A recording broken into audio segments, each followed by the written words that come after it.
my name is Henrik Brix Andersen. We're here to talk about, or I'm here to talk about CANnectivity, my pet project. This is on the products running Zephyr track. So this is exactly what we'll be diving into, a product running Zephyr. Who am I? I'm a Zephyr contributor since Zephyr 1.11 back in 2018, when the project was still, well, a lot younger than it is today anyway.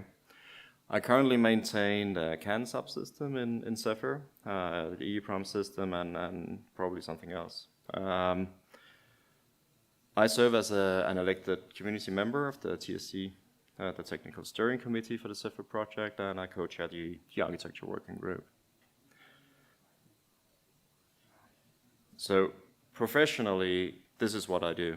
I work at Vestas Wind Systems. We do wind turbines. We use Zephyr in these wind turbines. We use CAN in these wind turbines. The product I'm talking about here, I'm using that for debugging and working on this.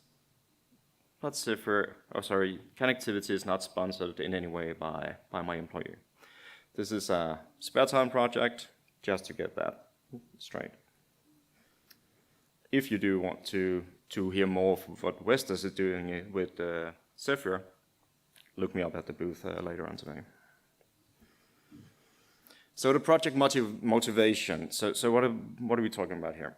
So whenever we're doing anything involved with CAN, so we have a couple of CAN nodes out here. We have a CAN bus network.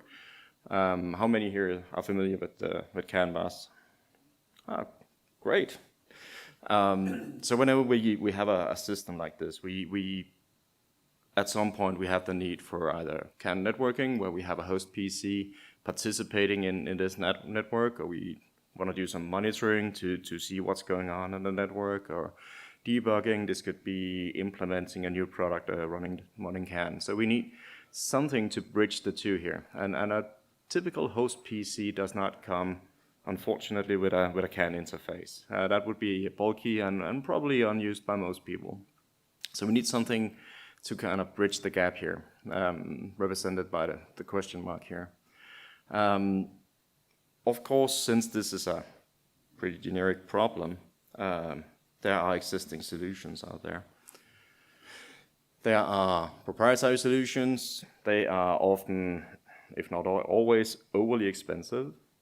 Talking proprietary protocols, you cannot do your own integration of these tools. They are closed source. If you hit a bug, tough luck, you can contact the manufacturer and hopefully they'll listen.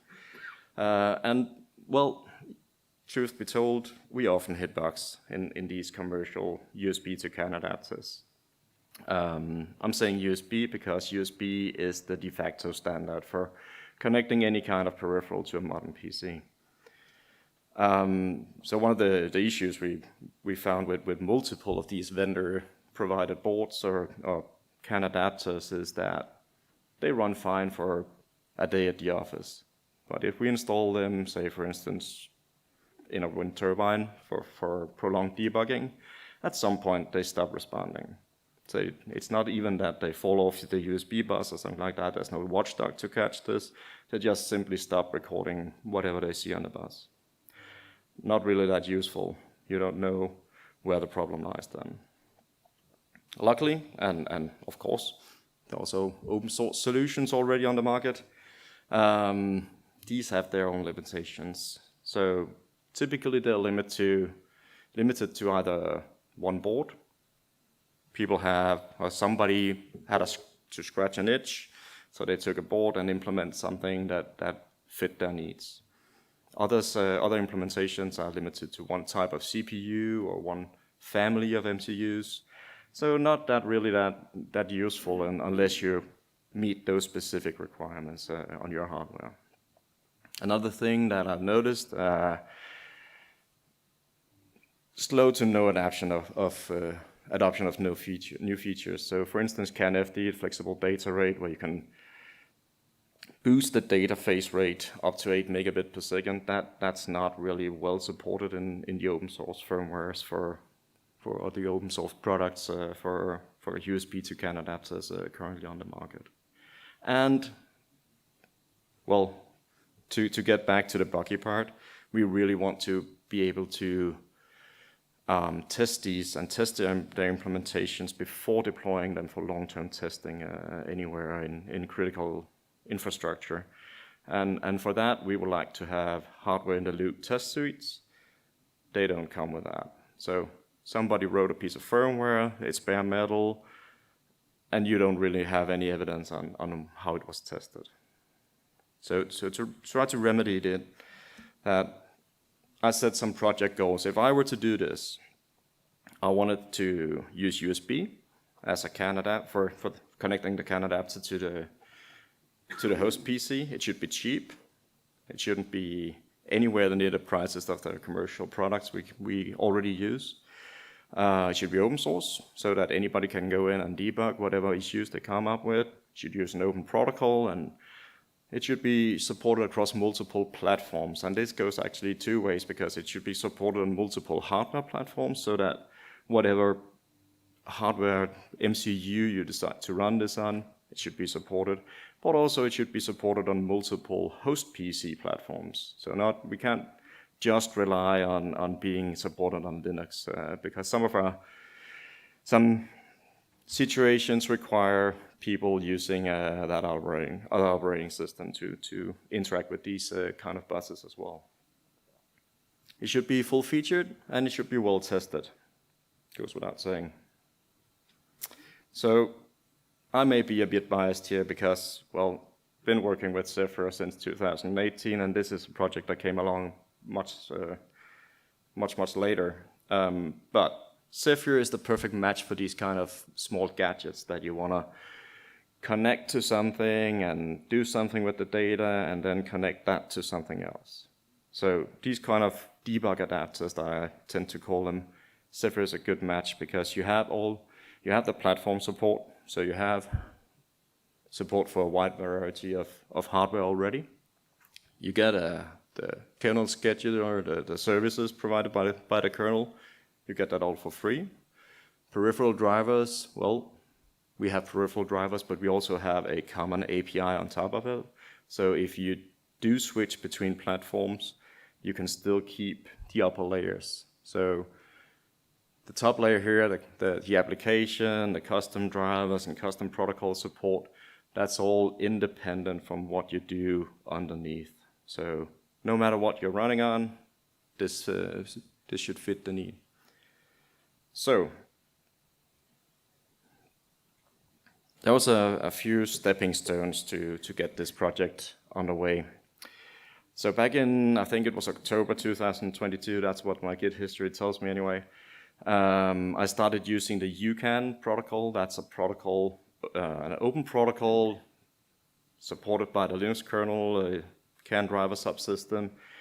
I actually ended up with a full sample, and it kind of worked. It worked enough for my needs, but it had a few limitations. So the CAN protocol doesn't support CANnectivity. It doesn't support a lot of the adjacent things that we wanted to do. We wanted to do dynamic switching on and off of bus termination resistors and so on and so forth.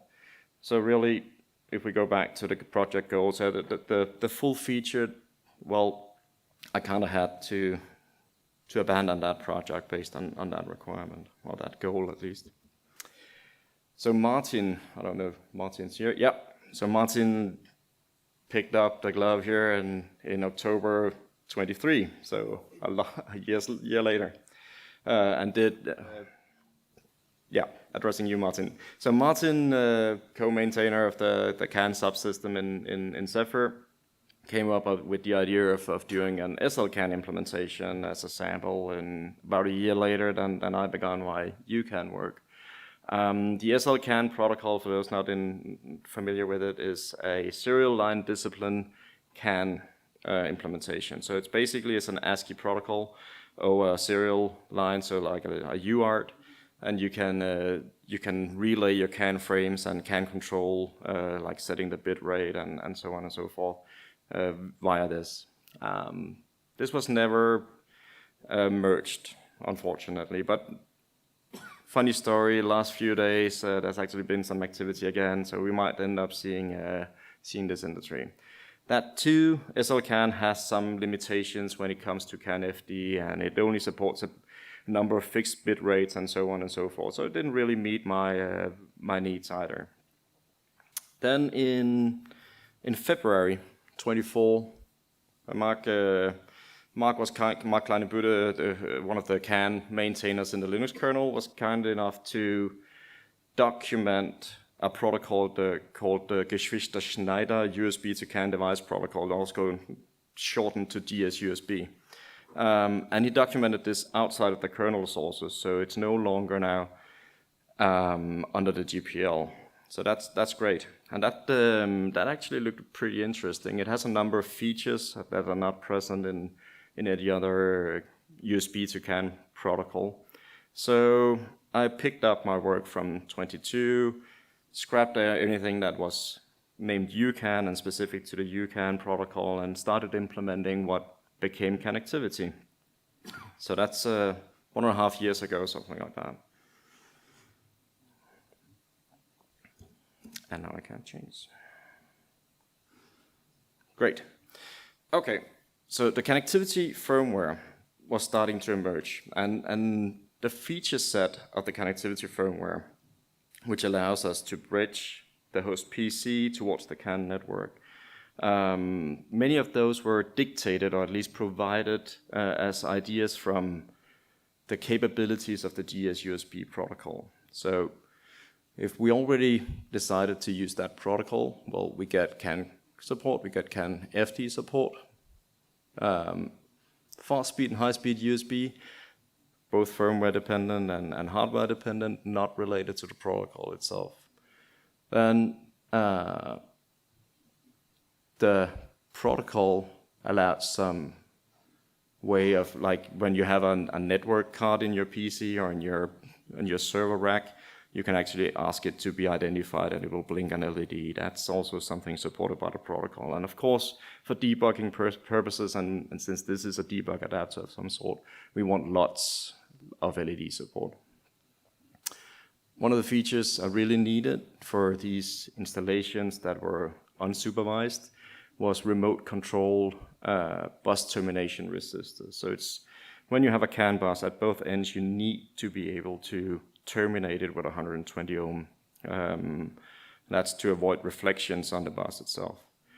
But when we have, for instance, if you have service technicians installing new equipment to the same bus, it's very important for you to be able to either connect or disconnect that termination resistor without their assistance. The GSUSB protocol also supports timestamping of received and transmitted frames, a really, really helpful feature when you're trying to debug what actually happened with what kind of interval, because then when you have hardware timestamping, this is the same as hardware timestamping for a regular network card, where you can then provide the timestamps in a relative format all the way up to user space, and then convert that to something that's user relatable. So you can relate the events on the CAN bus to your other system logs. It has state reporting, so what kind of state is your CAN controller in? Currently, is it in active or passive mode? Is it in error mode? Is the bus shut down due to too many errors? It has error counter support, and again, to address some of the initial goals of the project, it works. The CANnectivity firmware works on all the platforms I've tested, so that would be Linux, it would be Microsoft Windows, and Mac OS. And to accomplish this was actually one of the larger challenges of the project, because, well, Microsoft decided in their ego of having everything put into the kernel and the drivers to make it extremely difficult to go driverless on Windows. So they have their own set of Microsoft OS version 2 and version 1 descriptors that you need to implement, and you actually do from the device itself, you're able to write values into the registration database and whatnot. I know way too much about that than I wanted to know, but it works. And I have users out there that are grateful for that. One last feature, the latest feature addition to the connectivity firmware is support for DFU, device firmware upgrade, so that when you plug it in, you can do an update of the firmware without having to be present at the device. Yeah, so that pretty much sums up the features of the connectivity firmware. What about the hardware requirements? Because some of them are clearly depending on the hardware, such as high-speed USB. We can't do that just in firmware. We need hardware support, and same goes for CANnectivity support. But the basic hardware requirements for running the connectivity firmware are very, very simple. CANnectivity, being based on Zephyr-RTOS, requires Zephyr-RTOS support for your given board. So the board needs to be supported. That, of course, entails that the SoC and the various drivers need to be supported. It requires USB device support and CAN support of some form, all of it in Zephyr. The RAM and flash requirements are pretty low, at least I think so. So 64 kilobytes of flash and 60 kilobytes of RAM, that's all that's needed to get this up and running. So that means that connectivity virtually runs on any Zephyr-supported board that comes with a USB device controller and a CAN controller.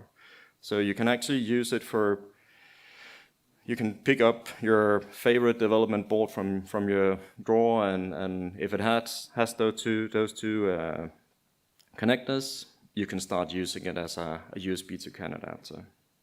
Of course, some boards are more suitable for this. I mean, the LPC board you see here, that's big. It's not really that well suited for using in the field, whereas some of the others here are from AliExpress and whatnot, that they're more suited. They are dedicated USB to CAN adapters. And Zephyr was ported to these, and then connectivity on top of it. So I say many more here.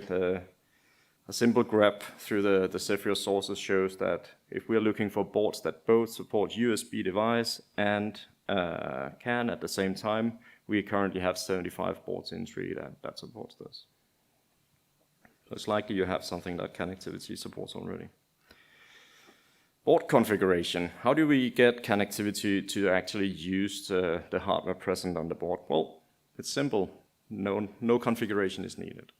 And how is this accomplished? Well, in Zephyr, we have a concept of DT chosen nodes. So the device tree, you can have a chosen section, you can have an alias section, and when those are configured as they should be, we have a DT chosen node detailing what is the default CAN bus, and we can even have a number of LEDs show up as aliases. If those are configured, that will just be used by connectivity.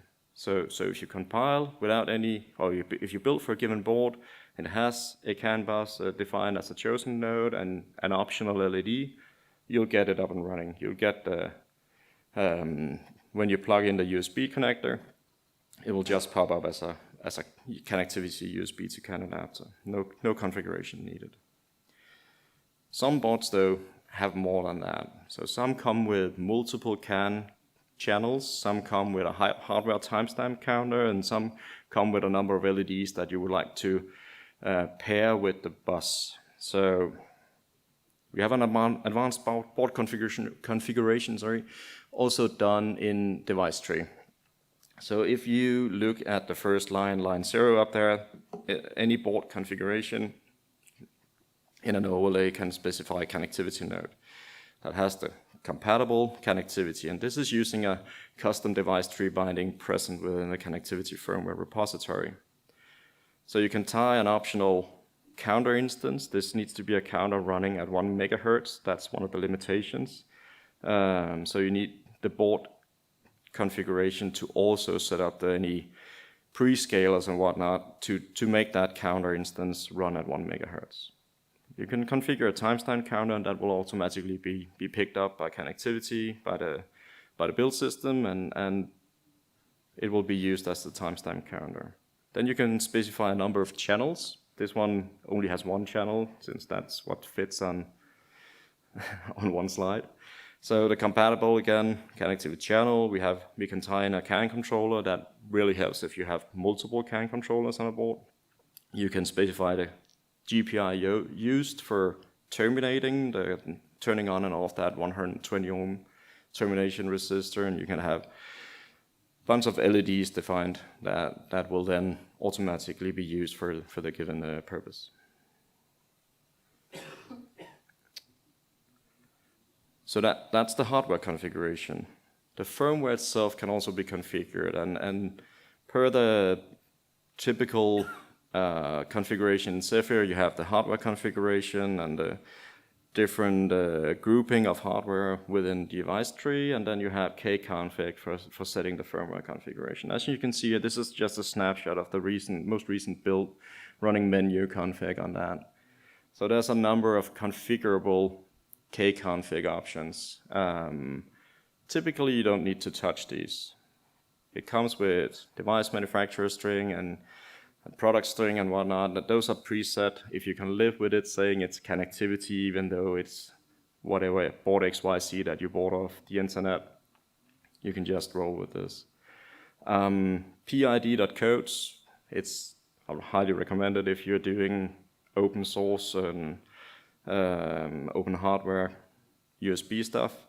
There you can request a number of codes. They have a vendor code. That's the 1209 hex, and then you can request any number of product codes for use in the USB protocol. So they kindly donated 1209 CA01. That's for the plain configuration of CANnectivity, and then we have a CA02 for use in DFU mode. More on that later. Yeah. Similar, I'll get to the architecture of the firmware in a minute, but the GSUSB class configuration, that's the device class implementing the GSUSB protocol, also present within the firmware repository, can be configured by itself as well. This is mostly used for stack sizes, and everything else is actually picked up automatically for default values from DTS. So if your DTS configuration contains a termination resistor GPIO, the build system will automatically pick this up and set the corresponding CANnconfig. So you shouldn't need to modify anything in here. Except perhaps for the last one here. That's actually enabled by default, and that comes from, I know Johan was involved in this. So one thing I had to fix, or we had to fix, it was actually not me doing the commit, but another contributor. The endpoints used on the USB connection were hard-coded in the Linux driver, and that doesn't fly. So now they are from kernel 6.15 and onwards, they are auto-discovered. But if we are running on an older kernel, and if we are running on a USB device controller that moves these around due to its capabilities, we can set this compatibility mode, and it will actually just insert yet another endpoint so that we satisfy the expectancies from the Linux kernel driver. So no matter what kind of endpoint it looks for, it will find it. Quick slide on cloning, building, and flashing. I don't know if anybody attended Carl's talk earlier today on West, demystifying West. This is a pretty standard business. If you look up the reference manual or the getting started guide on Zephyr, this is what you get. So you clone it, it has its own manifest, pulls in the needed hardware abstraction layers and whatnot, and you can build it for any board satisfying the requirements put forth earlier, and then configure it and flash it. It also comes with, this is noted in the documentation, various other configurations. So you can use the file suffix feature of the Zephyr build system for choosing among them So in the default configuration, you get a build with a lot of debug on the console. If you don't want that, if you want to shrink the size of the binary for some reason, might have a board that's really constrained, you can use the file suffix feature and specify the release binary or the release target instead, and that will use a much more clean configuration. Due to the many features present in the firmware, or at least present in the protocol specification, I kind of had to have some hardware that allowed us to do testing on all of these features at once. So to rule out that implementing or enabling one feature wouldn't break another feature. So together with a friend of mine, Mads, back home, we kind of got sidetracked for a while doing custom test hardware. So this is what came out of this, and this is just a quick slide. This is a project on its own. It's called CAN. It's built around the Atmel SAM 70, which was one of the microprocessors actually living up to our requirements of having 2 CANnectivity ports so that we can test high-speed USB. It has high-speed USB. It has GPIO controlled CAN transceivers and bus termination. It has lots of LEDs and push buttons and whatnot. And it contains a header for bringing out all the debug pins, which these AliExpress boards do not. So if you want to have a closer look at this, either go to its own GitHub page here, or look me up at the booth later on. So, quick slide on the firmware architecture. It's not overly complicated. So we have, of course, we have Zephyr providing a lot of the features we need for this. It provides USB support. It provides CAN support and kernel, scheduler, GPIO, whatnot. So all the other components here are, we have the device class. That's a USB device class implementation following the Zephyr API for doing so. We have a small LED state machine using the SMF framework present in Zephyr as well. Bus termination, that's just a wrapper layer for actually responding to user requests all the way up through the USB protocol for turning on and turning off the bus termination resistors. We have a small timestamp interface counter here. The idea was that instead of embedding the dependencies on counters and GPIOs and LEDs into this device, GS-USB device class driver, they are kept separate. And I'll get back to that in just a minute. And apart from that, the other thing that really took up time, that was the USB descriptors, as I mentioned earlier, especially for getting everything up and running on Microsoft Windows. So another complication, and this was also one of the more difficult parts, CANnectivity actually doesn't just support one GS-USB implementation, it supports 2. Because at some point, somebody started working on a new USB device stack, device next. So back when I started CANnectivity, I asked in the USB channel and said, hey, if I'm gonna do a USB device, which protocol am I going to use here? Device next, it will be merged in next release.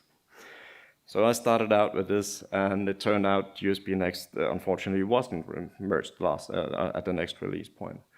So I had to actually backport it all and do 2 instances of the GS-USB device class so that we can build for both of them. And that kind of complicated things a bit in the architecture, but hopefully it's not too complicated. But I must admit I am looking forward to the old protocol, that have the legacy protocol going away, and I can clean up all of that mess primarily in the USB.c source file.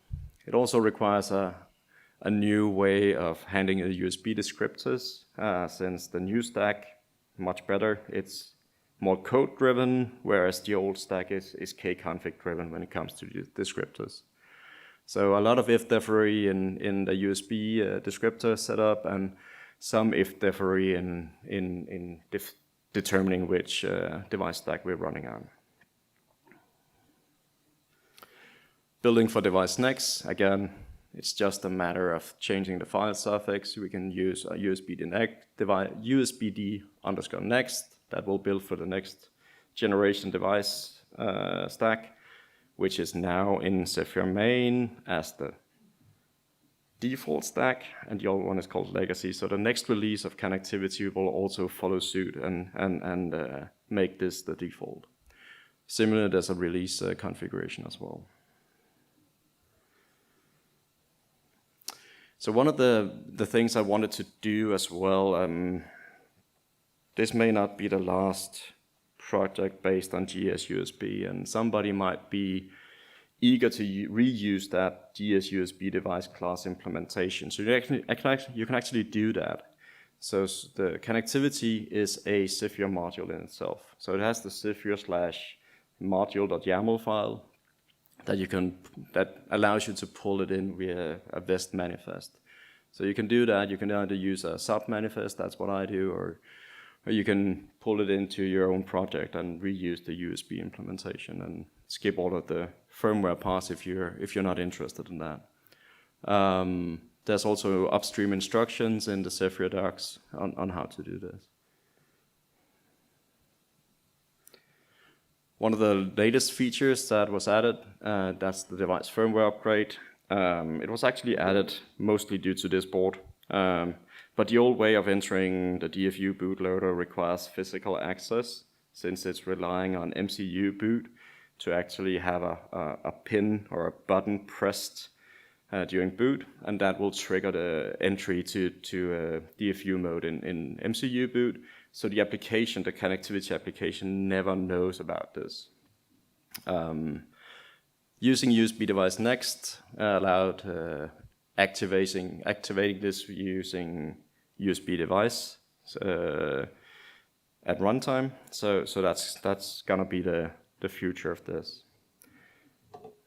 If you know MCU boot, it has all the bells and whistles of a modern bootloader. It can do automatic rollback and failure and so on and so forth, and that's really nice. Now I won't go into detail on that. You can build with DFU support. It's using sysbuild, and the commands are pretty similar to what we normally do. You have the sbconf file and the file suffix. You can specify both of them, and you can decide to build with DFU support or not. So testing efforts. What do we need to test when doing an application like this? So the red areas here, that's Zephyr itself. So for that, I rely on the test suites within Zephyr to actually do that job. So that's not being tested here. So what else? So we have all these components of the firmware. Well, these two are pretty damn simple. They receive requests and events, and so does the state machine. So what we really want to focus on here is the GS-USB class implementation. In order to test that, I'm using a test suite that reuses the GS-USB class implementation as the only part. Of course, it's using Zephyr, and then it implements a custom shell module, and that's for pulling out what is the USB device that I'm supposed to interact with. So it pulls the serial number, it pulls the vendor and product IDs, and that's how the host side of things with PI USB knows what to connect to. Then it's reusing the Zephyr provided fake CAN driver, which allows us to use FFF for replacing an actual CAN driver with a fake one, so that we can capture all interactions with the CAN API. And it requires its own set of USB descriptors. So what we're doing here is that we load this onto a development board. We have two USB connections going back and forth, one of them being the USB JTAG and console as regularly, and then the other one needs to go to the GS-USB device controller. Then we use Twister, and the Twister PyTest plugin and a custom test suite using PI-USB that uses this interface for transmitting all the various commands and control bytes supported by the GSUSB protocol to the device, echo them from the fake CAN device to the custom shell, and then have the PI test suite over here monitoring that commands are actually received and understood. So this requires hardware in the loop, and this is able to test the entire state machine of this driver and this class implementation, and that all the various commands are understood correctly. Another test that we want to do is we want to test the firmware itself, because this is running in isolation.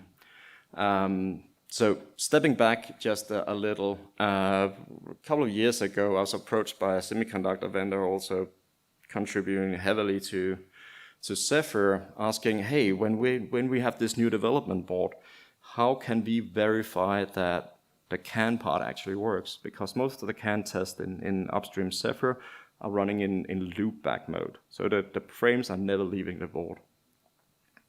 And I said, hey, that's easy. You just hook it up to a USB to CAN adapter. You go out and buy one of those, and you set up this, and then you route the frames, and you monitor it. And I said, whoa, that's not our field of expertise.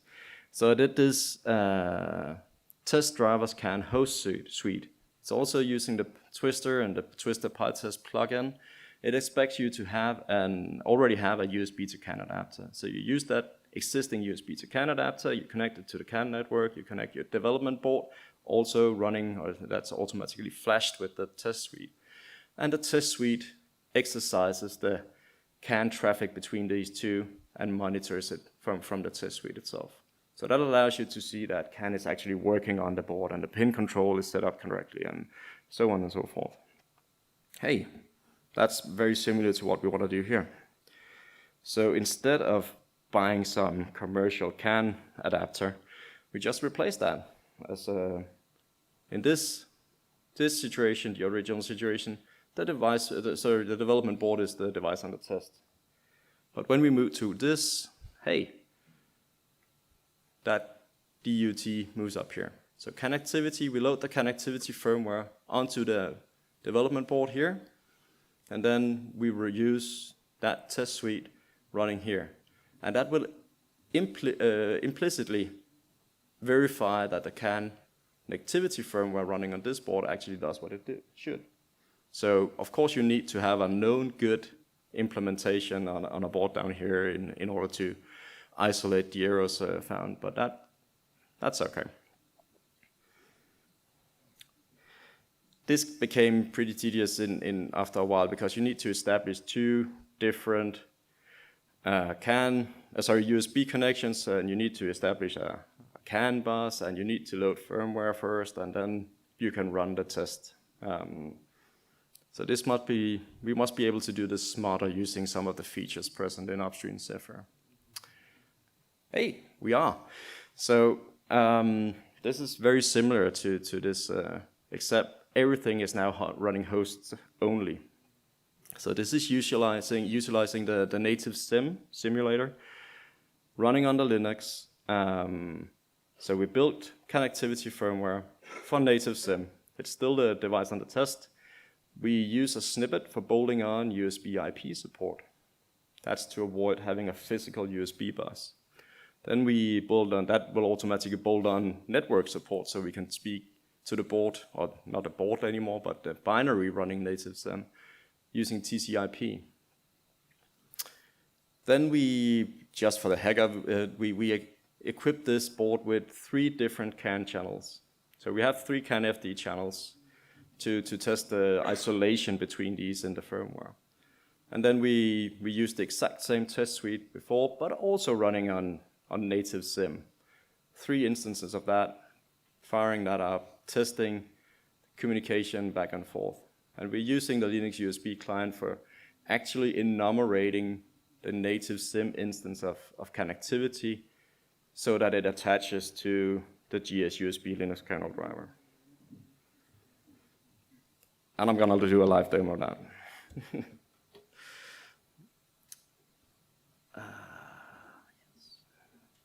So here we have CANnectivity.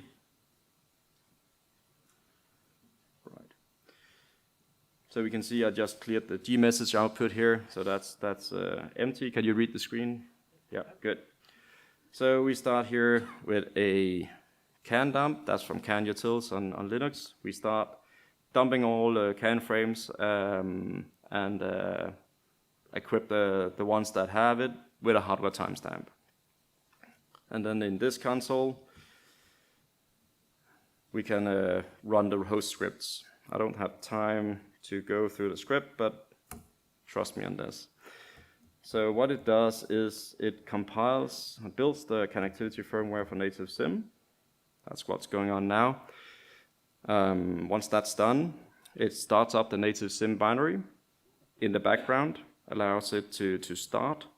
Then it, in a couple of seconds, it will attach USB IP, wait for that to attach to the Linux kernel driver, and then run three instances of the test drivers CAN host test suite against this. So what's going on now is it takes about 10-15 seconds normally, and this allows me to test all of CANnectivity without any external hardware, including enumerating the device under Linux and using a dedicated Linux driver for this protocol. So if we switch to this, we can see a new USB device was found. That's of course the one CANnectivity USB to CAN adapter. If we start monitoring the actual bus activity on CAN, we'll see, hey, we got timestamps and we got all 3 CANnectivity interfaces in motion here. Yep, and we have 3 successful tests.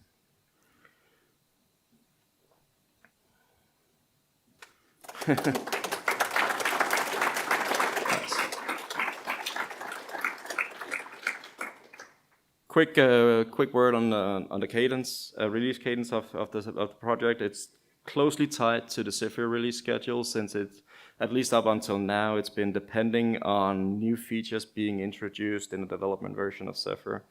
So the main branch tracks Zephyr main, and then I do release branches whenever there's a Zephyr major release here. So 1.00 tracks Zephyr 4.0, 4.1 for 1.1.0, and so on and so forth.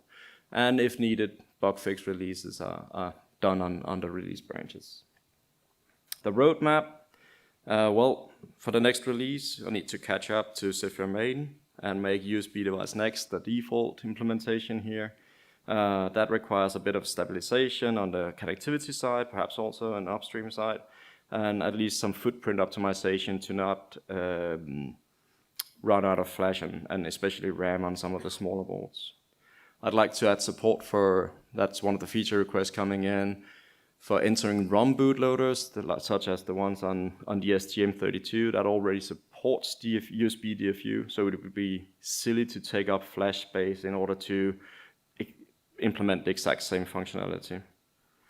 What I don't have a test suite for, and I'm a bit annoyed about that, is the LED state machine. That's actually grown to become one of the more complicated things in the firmware. So I'd like to somehow separate that out, do a proper test suite of it, and commit that as well. Automatic performance testing and documentation improvements as well. List of resources, you can check that out. And hey, time for Q&A.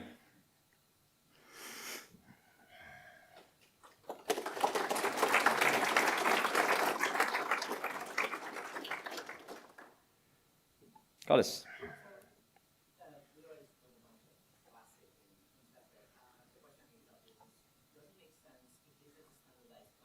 It's not.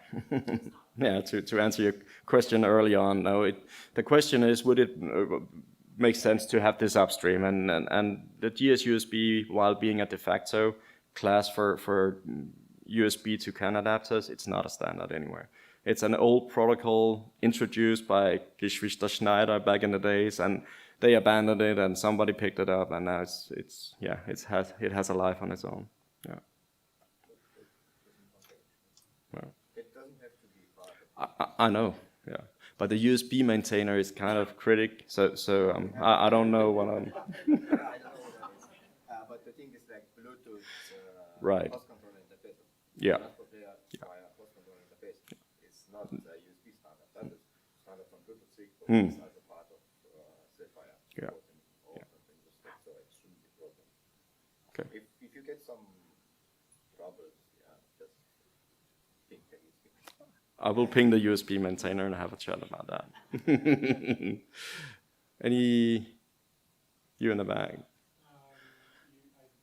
You have still the roadmap performance testing. Yeah. Did you also have a test with 3 COM buses, and you also want to transfer that all to USB? Right. Did you ever run into a problem where if you have 3 buses with a high bus load, that you probably will drop messages to USB in some cases? Well, so the question is, when you have high throughput CANnectivity buses and even more of them on one board, will it fill up the USB bus? And yes, it will, unless you're running on a high-speed USB with 480 megabit per second. So that's one of the reasons for doing this board. Yeah.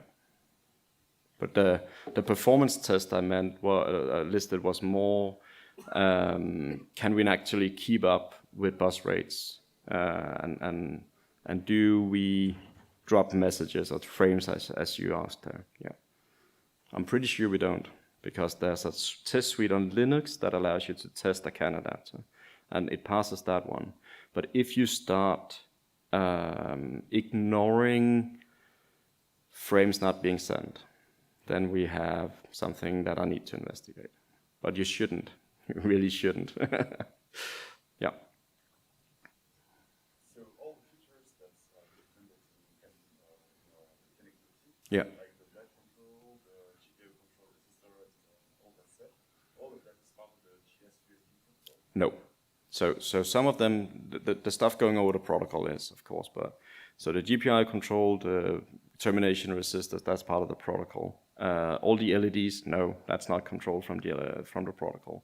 It has support for indication, and that's done via LEDs and CANnectivity, but it's not really part of the protocol that it needs to be an LED. It could be a buzzer or whatnot. Yeah. So some of it is directly derived from the protocol capabilities, and some of it is CANnectivity specific. Mm-hmm. Bandwidth, actually, I want to understand. If I have multiple CANFD, I have a hardware exception. Each are having 5 MB per second. On the USB side, I have high bandwidth, let's say. So the protocol or the connectivity does not have any bottleneck. It's the bottleneck would be the bus, or if, let's say, I start dropping packets, does the protocol handle it? What is the end-to-end solution look like? Well, first of all, you need to look into your CPU utilization if you're dropping packages. But if that's okay, then you need to look into surrounding circumstances. So it could be something external to the adapter causing you to drop frames. So I would advise. The protocol handles something? Is there an error code or something the protocol would take? There is an error code for dropped RX frames, so you can tell whether you need to monitor the statistics of the CAN layer in the Linux kernel and watch out for error counters going up and CAN states switching to passive and whatnot. But unfortunately, this is one of the things that's lacking in the GS-USB protocol. There's no way of saying, hey, you asked me to transmit this frame, but I couldn't for some reason or another. So you just have to acknowledge and say, hey, I transmitted your frame, even if you didn't. And that's one of the improvements that the protocol could have. Carlos? Yeah, I was wondering, so we can see the high layers and For the Linux CAN? yeah, Yeah. general, There's so the question is, can you inspect these frames using Wireshark? And you can. So there's a CAN analyzer available for Wireshark on Linux. Yeah. Okay. Yeah. Not that I know of. Well, the question is, have any vendors jumped on board? I know some vendors are using it, or at least trying to use it in their automated test setup. I know some companies are starting to use the CANnectivity firmware for onboard USB to CAN adapters in their own designs. But USB to CAN adapters for vendors, no, not that I know of. Johan, dare I ask you? Yeah, for the testing, USB IP stack on Zephyr side, what one implementation is used for the next step or the fourth? Only the next gen. The next. Yes. So I tried to get the USB IP up and running with the legacy, what is now called the legacy stack, USB device stack on Zephyr, and it sometimes worked and sometimes didn't. Yeah. But you know, the new one is very stable. But yeah, and do you run it on the pull requests or on the Yeah. how? Yeah. So the question is this test suite that's host only, is that run on CI? It's not, unfortunately, at least not yet. And the reason is that the CANnectivity is hosted on GitHub, and the GitHub runners are using AWS, and the kernel used in that supports CAN, it supports USB, doesn't support USB or IP, and it doesn't support virtual CAN interfaces. So either I need to build those kernel modules myself, and that's a hassle. And with the low frequency commit rate currently in CANnectivity, I mean, it's okay to have to run this one script. Yeah, eventually I'd like to run that in CI.